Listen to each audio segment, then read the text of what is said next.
నా పేరు బాబా ఫక్రుద్దీన్. నాకు చాలామంది ఫ్రెండ్స్ ఉన్నారు. నాకు బలవంతంగా నా ఫ్రెండ్స్ ఒక తూరి బీర్ తాగిపిస్తే నేను భయపడి 40 రోజుల వరకు నమాజ్ అనేది చదవలేదు. తర్వాత చాలామంది సండే రోజు, మంగళవారం రోజు పార్టీ చేసుకుంటారు. తర్వాత శుక్రవారం రోజు అదే లైన్లో వచ్చి నమాజ్ చేస్తారు. నేను విన్నది ఏంటంటే, ఒక్కసారి ఆల్కహాల్ తీసుకుంటే 40 రోజుల వరకు నమాజ్ కాదు అని విన్నాను. అలా వచ్చి చదివినప్పుడు పక్క వాళ్ళ నమాజ్ కూడా కాదు అని విన్నాను. ఇది నా ప్రశ్న. అయితే సోదరుడు ఏదైతే ప్రశ్న అడుగుతున్నారో, సహవాస దోషం కారణంగా తన స్నేహితుడు ఎవరో ఒక బీర్ ఇచ్చారని బీరు తాగేశాడు. ఇతనేమో ముస్లిం కదా. ఇస్లాములో ప్రవక్త ముహమ్మద్ సల్లల్లాహు అలైహి వసల్లం వారి యొక్క ప్రవచనం ఉంది, ఎవరైతే ఆల్కహాల్ మద్యపానం చేస్తారో, మద్యాన్ని సేవిస్తారో, వారి యొక్క 40 రోజుల నమాజ్ అంగీకరించబడదు అని ప్రవక్త ముహమ్మద్ సల్లల్లాహు అలైహి వసల్లం వారు తెలియచేశారు కదా.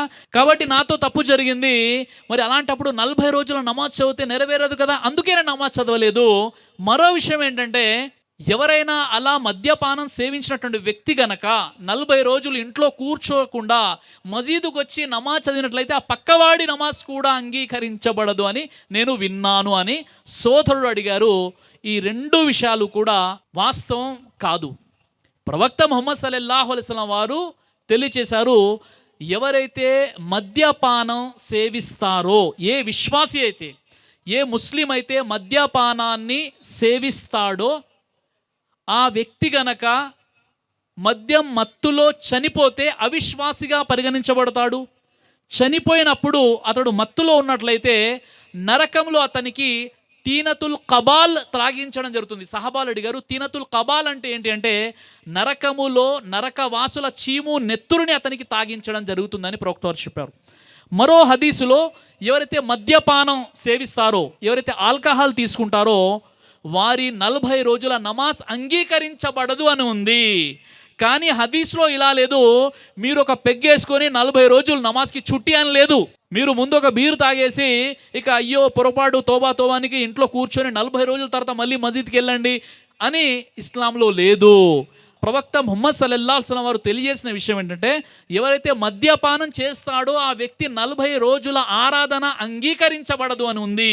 కానీ ఎవరైతే మద్యపానం చేస్తాడో ఆ వ్యక్తి తౌబా చేసుకోవాలి. ఇది గునాయే కబీరా, పెద్ద పాపం. కాబట్టి ఆ వ్యక్తి తౌబా చేసుకొని, ఈరోజు మద్యపానం చేస్తే అతడు తౌబా చేసుకొని వెంటనే ఆ మత్తు దిగిన తర్వాత అతడు మళ్ళీ మసీదుకి వెళ్ళి నమాజులు చదవాలి, తౌబా చేసుకోవాలి. కానీ హదీసులో 40 రోజుల ఆరాధన అంగీకరించబడదు అని ఉందే తప్ప, మీరు ఒక పెగ్గు వేసేసుకొని 40 రోజులు నమాజ్ చదవకుండా ఇంట్లో కూర్చోండి అని లేదు. మొదటి విషయం. రెండో విషయం ఏంటంటే, ఒక మద్యపానం సేవించినటువంటి వ్యక్తి 40 రోజుల్లో ఇంట్లోనే ఉండండి అని అనుకుంటున్నాం మనం. అలాంటి వ్యక్తి గనక తెలిసిపోయింది అతడు మద్యపానం చేశాడు, మరుసటి రోజు వచ్చేసి నమాజ్ చదువుతున్నాడు, నా నమాజు కూడా డిస్టర్బ్ అవుతుంది, నా నమాజ్ అంగీకరించబడదని చెప్పడానికి ఎలాంటి ఆధారాలు లేవు. ఇది శుద్ధ తప్పు. కాబట్టి ఎవరి కర్మకు వారే బాధ్యులు. ఒకవేళ ఆ వ్యక్తి మద్యపానం సేవించి ఏదైనా తప్పు చేసి మీ పక్కన నమాజ్ చదువుతుంటే అతని యొక్క పాపాలు మీ కర్మల పత్రాలకి షిఫ్ట్ అవ్వవు, మీ పుణ్యాలు అతని యొక్క కర్మల పత్రాల్లోకి షిఫ్ట్ అవ్వవు. ఎవరికి వారే బాధ్యులు. రేపు ఖియామత్ రోజు తల్లి, తండ్రులు, భార్య, పిల్లలు ఎవరైతే ఉన్నారో ఎవరికి వారే బాధ్యులైపోయి ఉంటారు. కాబట్టి ఏదైతే మీరు క్వశ్చన్ అడిగారో, ఒకవేళ ఎవరైనా మద్యపానం సేవించి మసీదుకు వచ్చినప్పటికి కూడా ఆ వ్యక్తి పక్కన నిలబడ్డందుకు మన నమాజ్ అవ్వదని చెప్పడానికి ఎలాంటి ఆధారాలు లేవు. అలాగే పొరపాటున ఎవరైనా మద్యపానం సేవించినట్లయితే వారు తౌబా చేసుకోవాలి. అల్లా నేను ఎప్పుడు కూడా మద్యం జోలికి వెళ్ళను, మద్యపానం చేయనని చెప్పేసి తౌబా చేసుకొని నమాజులు చదవడం మొదలు పెట్టాలి. ఎందుకంటే ఈ 40 రోజులు ఇంట్లో కూర్చుంటానని ఏదైతే అనుకున్నామో ఆ 40 రోజుల్లో చావు వచ్చేస్తే, మనం చనిపోతే ఏ స్థితిలో చనిపోతామో, నమాజు లేని స్థితిలో చనిపోతే నరకానికి వెళ్ళాల్సిన పరిస్థితి ఏర్పడుతుంది. అదే తౌబా చేసుకుంటే అది పెద్ద మహాపాపమైన గునాయే కబీరా అయినా అల్లా సుబ్హానహు వ తఆలా 70 తల్లుల కంటే కూడా కరుణామయుడు. అల్లా అనుకుంటే పూర్తి జీవితం తాగి చనిపోయే ఒక రోజు ముందు ఖచ్చితంగా తౌబా చేసుకున్న ఆ వ్యక్తి తౌబాని కూడా స్వీకరిస్తాడు.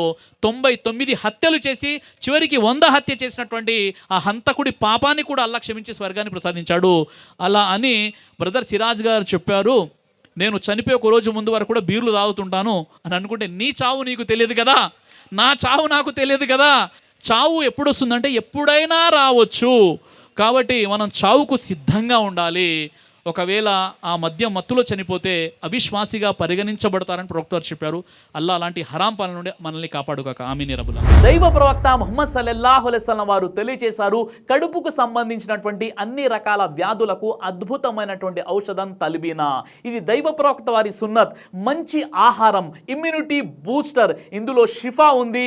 ఇది మంచి ఔషధంగా కూడా పనిచేస్తుంది. కాబట్టి పిల్లలు అయినా పెద్దలు అయినా ఎవరైనా దీనిని ఉపయోగించవచ్చు. అలాగే ఖురాన్లో దైవం తెలియచేశాడు, తేనెలో మీకు స్వస్థత ఉంది అని. కాబట్టి ఇక్కడ కనిపిస్తున్నటువంటి ఈ నెంబర్స్కి కాల్ చేసి మీరు ఇప్పుడే ఈ ప్రోడక్ట్ని ఆర్డర్ చేసుకోవచ్చు. కొరియర్ ఫెసిలిటీ కూడా ఉంది.